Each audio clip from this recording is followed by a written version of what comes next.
Hello students, in this video lecture we will discuss about the parasitic adaptation in roundworms.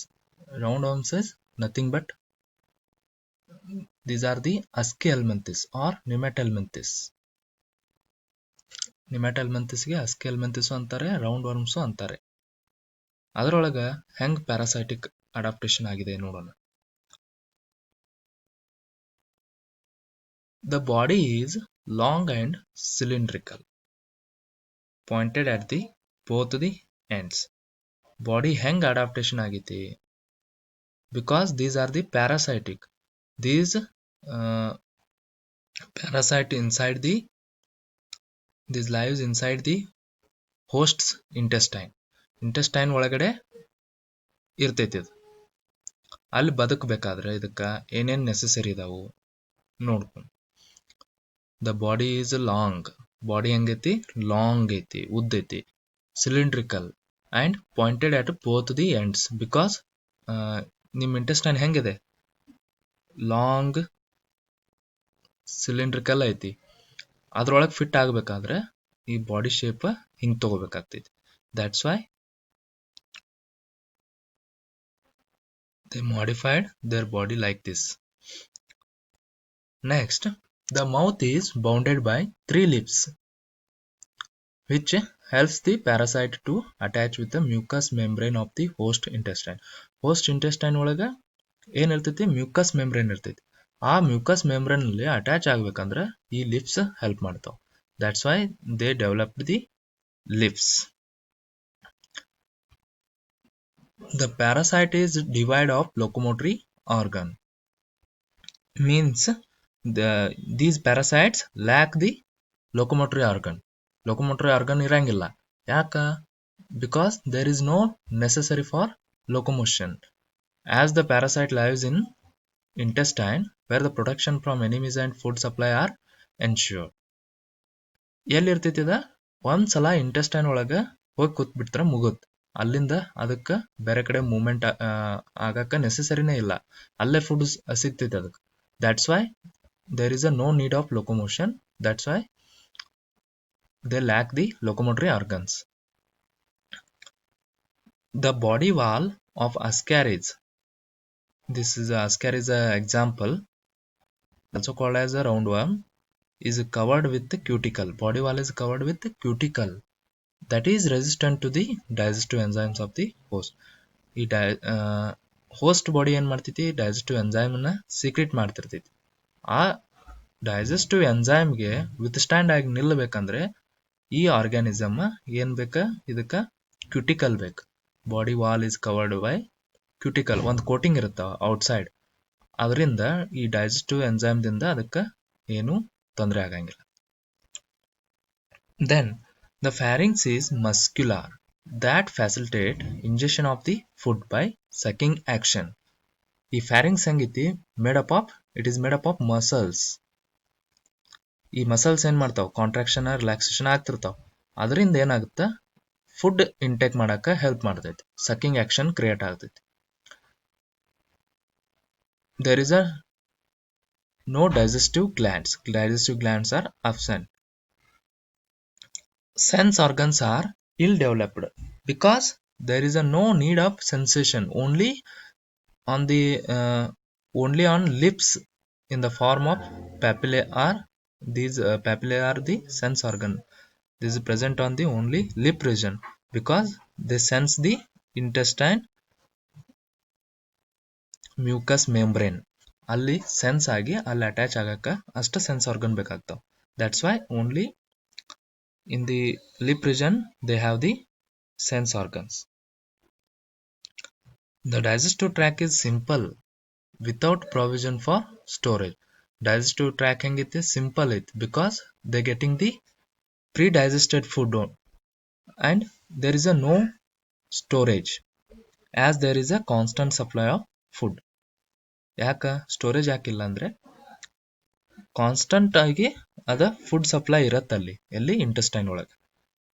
ಅದಕ್ಕೆ ಆ ಆರ್ಗ್ಯಾನಿಸಮ್ಗೆ ಆ food ಅನ್ನು store ಮಾಡ್ಕೊಳ್ಳೋ ನೆಸೆಸರಿನೇ ಇಲ್ಲ. Already they getting the pre digested food, continuous supply of pre digested food in that intestine.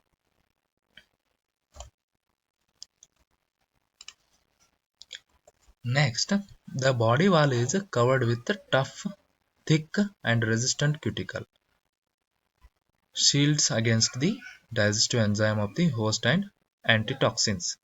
ಈ digestive enzymes ಆಗಲಿ ಅಥವಾ ಆಂಟಿಟಾಕ್ಸಿನ್ಸ್ ಆಗಲಿ ಏನಿರ್ತಾವಲ್ಲ, ಇದರಿಂದ ಇದು ಈ ಆರ್ಗ್ಯಾನಿಸಮ್ ದಟ್ ಯಾವುದ ರೌಂಡ್ ವರ್ಮ್ಗೆ ಏನು ಹಾರ್ಮ್ ಆಗಬಾರ್ದು ಅಂತೇಳಿ ಇದೇನು ಡೆವಲಪ್ ಆಗಿರುತ್ತೆ, ಏನು ಅಡಾಪ್ಟ್ ಆಗಿರುತ್ತೆ ಅಂದರೆ ಥಿಕ್ ರೆಸಿಸ್ಟೆಂಟ್ ಕ್ಯೂಟಿಕಲ್ ಅನ್ನ ಡೆವಲಪ್ ಮಾಡ್ಕೊಂಡಿರುತ್ತೆ. I am already told there is a no digestive glands. Why? Because ingested food of these parasite is pre-digested.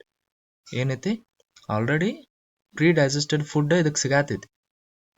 ಈ ಡೈಜೆಸ್ಟಿವ್ ಗ್ಲ್ಯಾಂಡ್ ಏನು ಮಾಡ್ತಾವೆ, ಆ ಡೈಜೆಷನ್ ಆಗಕ್ಕೆ ಹೆಲ್ಪ್ ಮಾಡ್ತಾವೆ. Because these are getting the predigested food, that's why there is a no digestive glands in these organisms. The respiration is almost entirely anaerobic. Anaerobic means in the absence of oxygen. Respiration is anaerobic. That is in the absence of oxygen. Extremely low metabolic rate. Metabolic rate ಕಮ್ಮಿ ಇತ್ತಂದ್ರೆ ಏನಾಗುತ್ತೆ, oxygen supply ಕಮ್ಮಿ ಬೇಕಾಗುತ್ತದೆ. That's why anaerobic respiration takes place. Enable the worm to live inside the host intestine, where the free oxygen is negligible. Oxygen ಇರಲ್ಲ ಅಥವಾ negligible amount ಇರುತ್ತೆ. Next, reproductive system of Ascaris is well developed.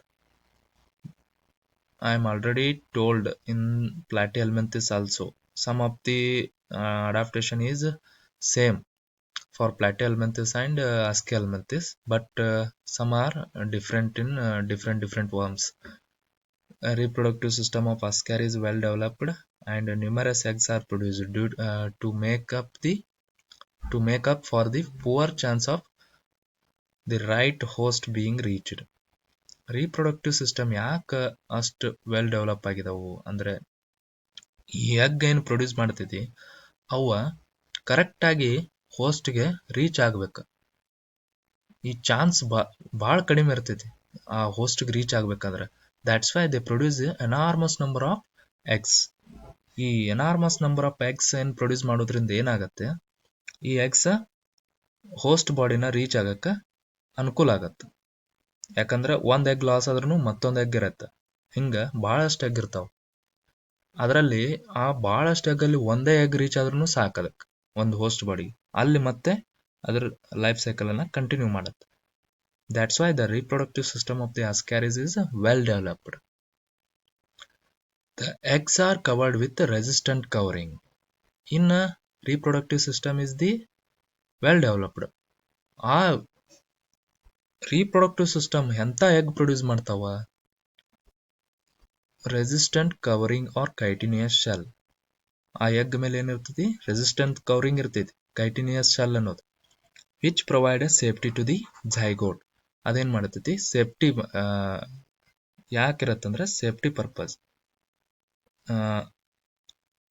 ಯಾವುದೋ ಈ mechanical ಫೋರ್ಸ್ದಿಂದ ಅವು break ಆಗಬಾರ್ದು, ಝೈಗೋಟನ್ನ ಕಾಪಾಡಬೇಕಾದ. That's why they need the chitinous shell and embryonated eggs from the unfavorable environmental factor. ಈಗ environment condition ಅನುಕೂಲ ಇರಂಗಿಲ್ಲ, ಅಂಥ ಕಂಡೀಷನ್ ಒಳಗೆ ಈ ಎಗ್ ಕವರಿಂಗ್ ಎಗ್ ಅನ್ನ ಸರ್ವೈವ್ ಮಾಡಲಿಕ್ಕೆ ಹೆಲ್ಪ್ ಮಾಡುತ್ತೆ. The minute size and resistant nature of eggs make them to withstand prolonged dryness and cold. ಇಲ್ಲಿ ಎಗ್ಸ್ ಹೆಂಗಿರ್ತಾವ, ಅತಿ ಮೈನ್ಯೂಟ್ ಇರ್ತಾವ and resistant nature of the egg. ಈ ಕ್ಯಾರೆಕ್ಟರ್ ಇರೋದ್ರಿಂದ ಎಗ್ಗೆ ಅವು ಏನು ಮಾಡ್ತಾವ, ಎಂಥವೇ ಎನ್ವಿರಾನ್ಮೆಂಟಲ್ ಕಂಡೀಷನ್ ಇರಲಿ, ಡ್ರೈನೆಸ್ ಇರ್ಬೋದು, ಕೋಲ್ಡು ಇರ್ಬೋದು, ಬ್ಯಾಸ್ಗ್ಯಾಗೂ ಇರ್ಬೋದು ಅಥವಾ ಥಂಡಿ ಒಳಗೂ ಇರ್ಬೋದು, ಆ ಎಗ್ ಸರ್ವೈವ್ ಆಗ್ತೈತಿ. ಯಾಕಂದ್ರೆ ಅದು ಅಗ್ದಿ ಸಣ್ಣದೈತಿ ಮತ್ತು ಅದಕ್ಕೆ ರೆಸಿಸ್ಟೆಂಟ್ ಕವರಿಂಗ್ ಐತಿ. The minute size egg affords a far and wide dispersal of the parasite. These are the parasitic adaptation in the roundworms. Egg agdi minute irutte. Hence ಅದರಿಂದ ಏನಾಗುತ್ತೆ, ಸರ್ವೈವಲ್ ಜಾಸ್ತಿ ಇರುತ್ತೆ ಅದ್ರದ್ದು. These are the parasitic adaptation of the round worms.